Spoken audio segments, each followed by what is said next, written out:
इनका बाप जो है मोहन भागवत अभी बैठा हुआ है ऊपर। उनको पता है कि जब तक उनका बाप भागवत वहाँ बैठा हुआ है, ये संविधान जला दें या झंडा जला दें, कोई असर नहीं हुआ। इन्होंने कब देश की इज्जत की थी?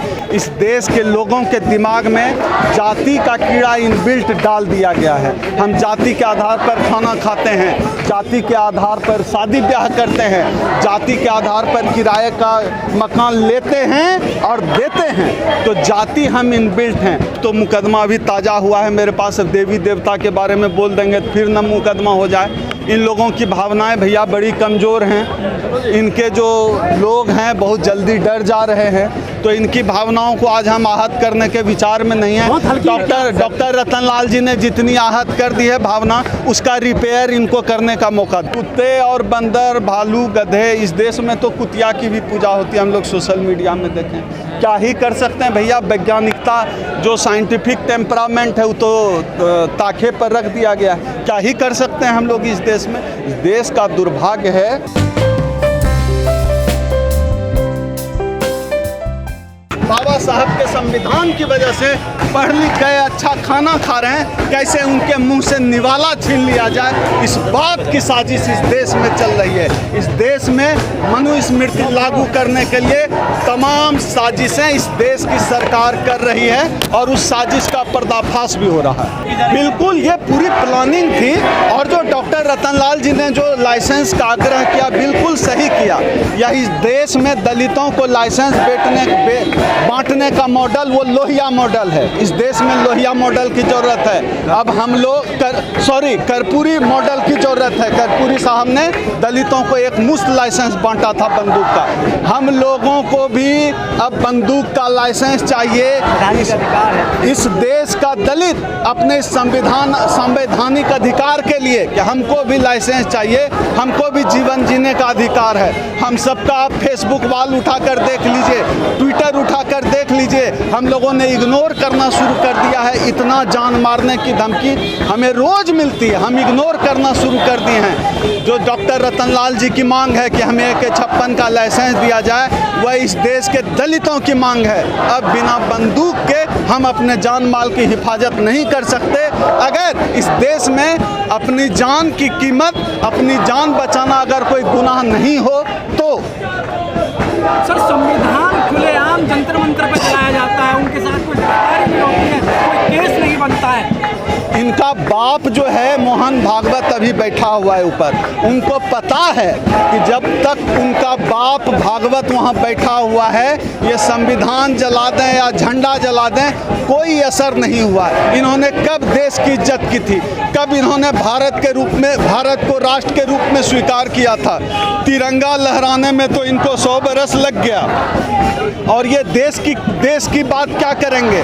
यह संविधान की बात क्या करेंगे? ये तो अंग्रेजों से माफ़ी मांगने वाले लोग हैं। ये देश विरोधी लोग हैं, ये राष्ट्र विरोधी लोग हैं। न झंडे का सम्मान कर सकते हैं, न इस देश के जनता का सम्मान कर सकते हैं, न लोकतंत्र का सम्मान कर सकते हैं। ये सिर्फ और सिर्फ संविधान विरोधी काम कर सकते हैं। और इनका जो एकमात्र एजेंडा है कि देश में किसी भी हाल में मनुस्मृति लागू कर देना है, इसके लिए इन्होंने पूरी जान लगा दी है कि देश में मनुस्मृति ये लागू करके रहेंगे। सर, ढोल गंवार खुद पशु नारी, ये सब ताड़न के अधिकारी आज भी पढ़ाया जा रहा है।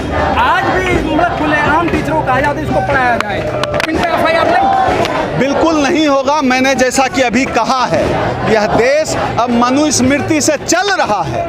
आप बताइए, एक दलित अपनी आवाज़ उठा रहा है, जेल में डाल दे रहे हैं, पीट दे रहे हैं, अब कैसा मनुस्मृति है? मुझे तो लगता है कि वह जो पहले जो मनुस्मृति का दौर रहा होगा, वह इतना खतरनाक दौर नहीं रहा होगा।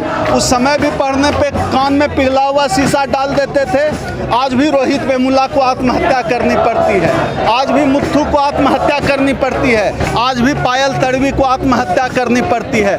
मुझे तो लगता है कि जब वह दौर रहा होगा, तब किसी को मूंछ रखने पर उसकी पिटाई नहीं होती होगी, घोड़ी चढ़ने पर नहीं रोका जाता होगा।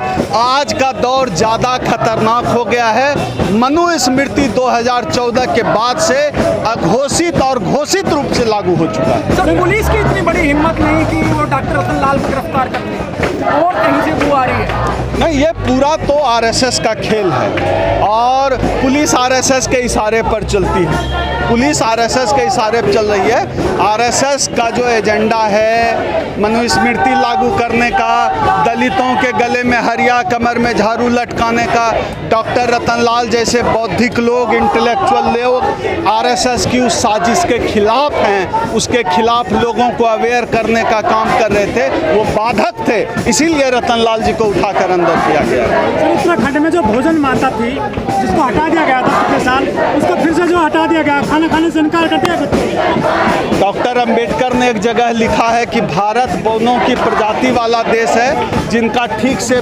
शारीरिक और मानसिक विकास नहीं हो पाया।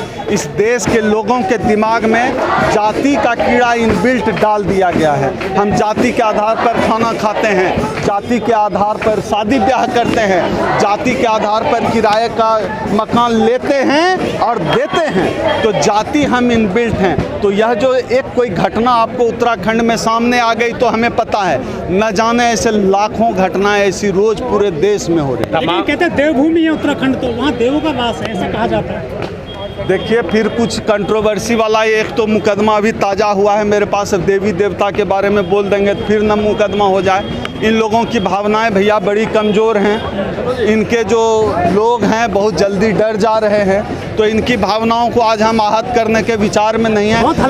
डॉक्टर रतनलाल जी ने जितनी आहत कर दी है भावना, उसका रिपेयर इनको करने का मौका दिया। सर, एक सवाल करना चाहूँगा। जिस प्रकार से तमाम टीवी डिबेट पर एक तर्क दिया जाता है कि उस वो जो कथित तौर पर फुब्बारा कह रहे हैं या शिवलिंग है, ये तो बाद में पता चलेगा, लेकिन ये कह रहे हैं उस टाइम पे लाइट नहीं थी तो इसमें पानी कैसे निकलता होगा। अब देखिए, शिव जी की जटाओं से साक्षात गंगा बह रही है, वहाँ पर कौन सी मोटर लगी हुई थी? अब मैं बताऊं, बात मोटर मैं कह ही नहीं सकता हूं। इस पर जो आधिकारिक जवाब है कि फव्वारा था, शिवलिंग था कि क्या था, इस पर आधिकारिक जवाब डॉक्टर रतनलाल दे सकते हैं। वो एक इतिहास के स्टूडेंट हैं, वो एक इतिहासकार हैं। मेरी बात कोई क्यों मानेगा? मैं कौन होता हूं कहने वाला, या कोई मीडिया वाला बता रहा है शिवलिंग था। शिवलिंग और फव्वारा दोनों ही हम नहीं कह सकते। जो डॉक्टर रतनलाल कहेंगे हम उसकी बात से सहमत होंगे। डॉक्टर रतनलाल इतिहासकार हैं, इतिहास की बात है, उसकी पूरी साइंटिफिक जो पूरा एक उसका अलग हिसाब होता है, कार्बन डेटिंग होती है और उसके माध्यम से इतिहासकार बताते हैं कब का है, क्या है, वहाँ की ऐतिहासिक, भौगोलिक, राजनीतिक क्या पृष्ठभूमि रही है, उसके आधार पर। कुत्ते को कुत्ता मत बोलना, बंदर को बंदर मत बोलना, भावनाओं को ठेस लग सकती है किसी की। बिल्कुल लग ही रही है। कुत्ते और बंदर, भालू, गधे, इस देश में तो कुतिया की भी पूजा होती है, हम लोग सोशल मीडिया में देखें। क्या ही कर सकते हैं भैया, वैज्ञानिकता जो साइंटिफिक टेम्परामेंट है वो तो ताखे पर रख दिया गया है। क्या ही कर सकते हैं हम लोग इस देश में। इस देश का दुर्भाग्य है कि हमारा समाज अभी पूरी तरह जगा नहीं है। जिस तरह से इस देश का दलित समाज अवेयर हुआ है, काश ओबीसी समाज भी जग गया होता तो इन मनीवादियों को वापस यूरेशिया धकेल दिए गए। सर, जिस तरह से रतनलाल जी को जेल भेजा गया है, क्या दलितों को बोलने की आज़ादी नहीं है देश में? है ही नहीं। दलित क्यों बोलेगा? दलित क्यों बोले इस देश में? मुसलमान क्यों बोले? दलित बोलेगा तो देशद्रोही, आदिवासी बोलेगा तो नक्सली, मुसलमान बोलेगा तो आतंकवादी। सीधा सा आरएसएस का फार्मूला है, उसी फार्मूले पे काम करा। रतनलाल जी उस फार्मूले को तोड़ रहे थे, इसीलिए उनको जेल जाना पड़ रहा है, इसीलिए उनकी गिरफ्तारी हुई है।